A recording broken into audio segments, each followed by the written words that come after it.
Good morning students. आज का अपना जो टॉपिक है वो है ब्रायोफाइट्स में जो बीजाणु उद्भिद होता है उसमें विकासीय प्रवृत्तियाँ क्या होती हैं वो अपन पढ़ेंगे। इवोल्यूशनरी ट्रेंड इन स्पोरोगोनियम, जिसे अपन स्पोरोफाइट भी कहते हैं, और ये ब्रायोफाइट्स के अंतर्गत अपन को अध्ययन करना है। तो जैसा अपन देखते हैं कि ब्रायोफाइट प्लांट्स जो होते हैं उनकी जो बीजाणु उत्पन्न करने वाली संरचना होती है उसे स्पोरोगोनियम कहा जाता है, उसी को ही स्पोरोफाइट भी कहते हैं। यह संरचना जो होती है वो इन पादपों की बीजाणु उद्भिद पीढ़ी को निरूपित करती है। जब निषेचन की प्रक्रिया होती है ब्रायोफाइट्स में तो उसके बाद युग्मनज का निर्माण होता है, जिसे अपन जायगोट कहते हैं। और ये जो जायगोट होता है वो स्त्री धानी में ही बनता है, और बनने के बाद इस युग्मनज में किसी भी प्रकार की कोई विश्रामावस्था या रेस्टिंग फेज नहीं पाई जाती है।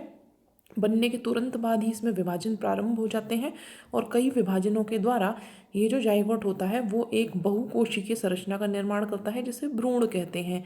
भ्रूण क्योंकि स्त्रीधानी के भीतर ही है तो इसीलिए वो अपना पोषण जो है वो उसी थैलस से प्राप्त करता है जिस पर कि इस भ्रूण का निर्माण हुआ है।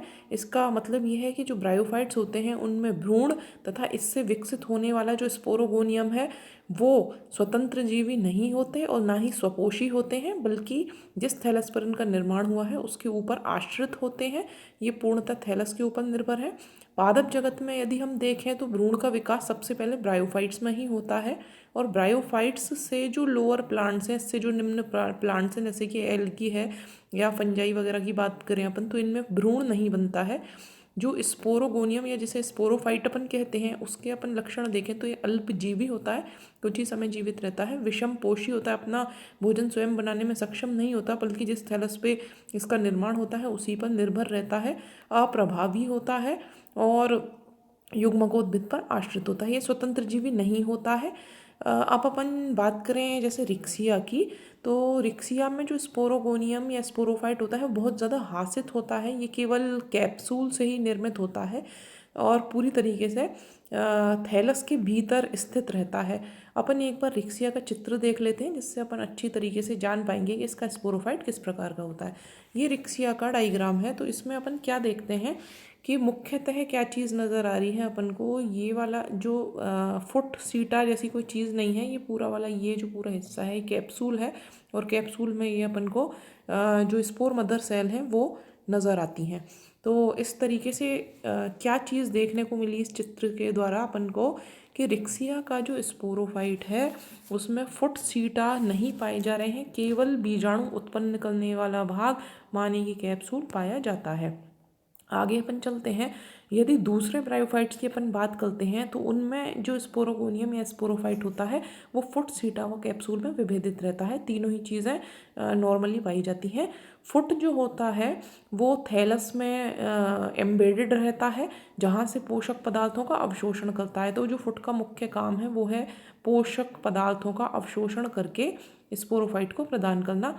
सीटा जो होता है वो मुख्यतः एक संवाहक व्रंत की तरह कार्य करता है। भोजन जिसको फुट की कोशिकाएं अवशोषित करती हैं उसको कैप्सूल तक पहुंचाने का काम जो है वो सीटा कर रहा है। तो एक संवाहक व्रंत है जो जोड़े भी हुए हैं फुट को कैप्सूल से। जबकि कैप्सूल जो है वो मुख्य भाग है, वो बीजाणु उत्पादक भाग होता है जिसपे कि बीजाणु उत्पन्न होते हैं। कैप्सूल में अर्धसूत्री विभाजन द्वारा बीजाणु बनते हैं। अपन जानते हैं कि बीजाणु मात्र कोशिकाएं होती हैं जो अर्धसूत्री विभाजन करती हैं, और प्रत्येक बीजाणु मात्र कोशिका से 4 बीजाणुओं का निर्माण होता है।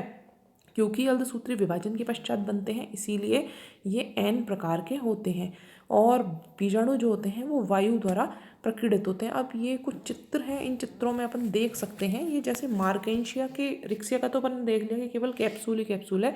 अपन देखते हैं ये मार्केंशिया का स्पोरोफाइट है, इसमें ये फुट है, ये वाला हिस्सा फुट है। इसके बाद ये जो हिस्सा अपन को दिख रहा है ये सीटा है, और ये पूरा जो है वो कैप्सूल है। कैप्सूल के अंदर ये बीजाणु पाए जा रहे हैं। दो तरह के स्थिति अपन को दिख रही है। ये जो लंबी लंबी ये ब्लैक ब्लैक कलर के जो लंबी लंबी दिख रही हैं कोशिकाएं इलेटर हैं, बंध प्रकार के बीजाणु हैं, और ये जो छोटे छोटे दिखाई दे रहे हैं अपन को ये बीजाणुओं के टेट्राड हैं। तो यहाँ पर इस तरीके से अपन देखते हैं कि फुट सीटा व कैप्सूल तीनों भाग पाए जा रहे हैं। अब अपन आगे देखें, ये जो चित्र है वो फ्यूनेरिया के स्पोरोफाइट का है। इसमें एक खास चीज़ देखने को मिल रही है, हालांकि ये जो स्पोरोगोनियम है ये देखिए ये जो स्पोरोगोनियम है आकार तो इतना बड़ा है इसका, लेकिन इस पूरे स्पोरोगोनियम में ये जितना भी भाग है मैक्सिमम भाग, जैसे ये जो बीच वाला भाग है, ये वाला जो भाग है, ये वाला भाग है, ये सब भाग जो है पूरे के पूरे भाग A to Z ये सब बंदे प्रकार के होते हैं। जब सब बंद है तो फर्टाइल भाग कौन सा होता है? केवल मैं देखिए जिस पे मार्क कर रही हूँ, केवल ये जो ब्लैक ब्लैक हिस्सा है, एक मिनट वापस से इसको समझ लें। केवल ये जो ब्लैक ब्लैक हिस्सा है ये इतना है, यानी कि इतने बड़े कैप्सूल में केवल ये 2 लाइनें ऐसी हैं जो कि जननक्षम है, इसमें बीजाणु बनेंगे, और बाकी इतने बड़े कैप्सूल में सारे भाग कैसे हैं? बंद प्रकार के हैं। ये फ्यूनेरिया की बात हो गई। इसी तरह से पॉलीट्राइकम में भी अपन देख सकते हैं कि बीजाणु बनाने वाला हिस्सा कितना सीमित है। केवल ये वाला हिस्सा है जिसमें कि बीजाणु बन रहे हैं, इधर की तरफ और इधर की तरफ, बाकी सभी बंदे भाग हैं। तो अब अपन देखते हैं कि क्या ट्रेंड अपन को देखने को मिला, क्योंकि अपना जो टॉपिक है वो है स्पोरोगोनियम में क्या विकासीय प्रवृत्ति अपन को देखने को मिल रही है ब्रायोफाइट्स में।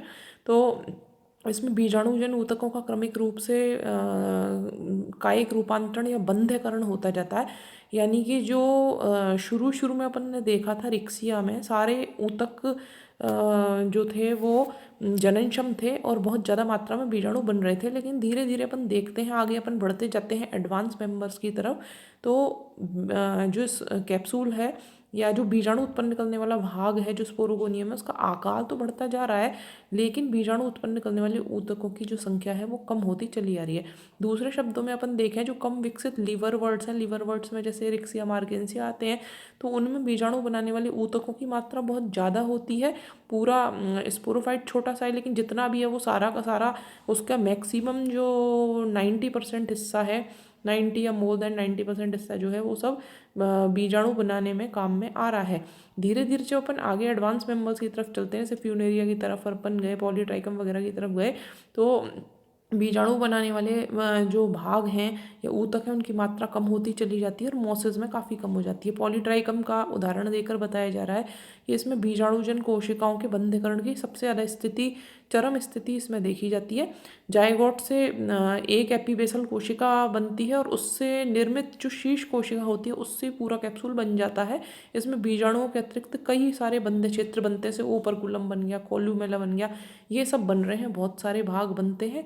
अपने काम के हैं बीजाणु, तो वो बीजाणु जो है वो बहुत कम मात्रा में बन रहे हैं। इतना बड़ा कैप्सूल है लेकिन बीजाणु बनाने वाला भाग बहुत छोटा सा है और बाकी जो बंदे भाग हैं उनकी मात्रा बढ़ती चली जा रही है, जबकि लोअर मेंबर्स में ऐसा देखने को नहीं मिलता। इस प्रकार मॉसिस में जो जननक्षम क्षेत्र होता है वो लगभग 1% ही होता है। दूसरी ओर रिक्सिया में अगर अपन देखें तो केवल अधिचर्म के अतिरिक्त जायगोट का जो पूरा भाग है वो बीजाणु बनाता है। तो एक बार आप दोबारा से मेरी जो बातों का सार है वो आप समझने की कोशिश कीजिए कि ब्रायोफाइट्स में ये बता रहा है कि जो लोअर मेंबर्स हैं, लीवर वर्ड्स हैं जो लोअर होते हैं, और जो एडवांस मेंबर्स हैं जैसे कि जिसके अंतर्गत मॉसेस आती हैं, जिसमें फ्यूनेरिया, पॉलीट्राइकम वगैरह ये सब जो आएंगे, तो सबसे पहले अपन जैसे रिक्सिया में देखें जो कि लीवर वर्ड का एक सदस्य है, तो इसमें बस ये अपन क्या देखते हैं कि ये वाला हिस्सा जो है, जो बाहर वाला ये कोशिकाएं जो है, जो अधिचर्म का हिस्सा है, केवल ये बंद है। और इस स्पोरोफाइट का जो 95% भाग है, ये जो अंदर वाला इतना बड़ा हिस्सा है, ये सब बीजाणु बनाने के काम में आ रहा है, यानी कि ये सारा हिस्सा फर्टाइल है। फर्टाइल जो हिस्सा है उसकी मात्रा ज़्यादा है और जो बंद हिस्सा है उसकी मात्रा कम है रिक्सिया में। इसी तरीके से जब अपन आगे चले मार्केंशिया में अपन ने देखा कि ये जो फर्टाइल हिस्सा है उसकी मात्रा काफ़ी ज़्यादा है, यानी करीबन 70% हिस्सा फर्टाइल है और ये जो हिस्सा है 30% हिस्सा वो बंद है।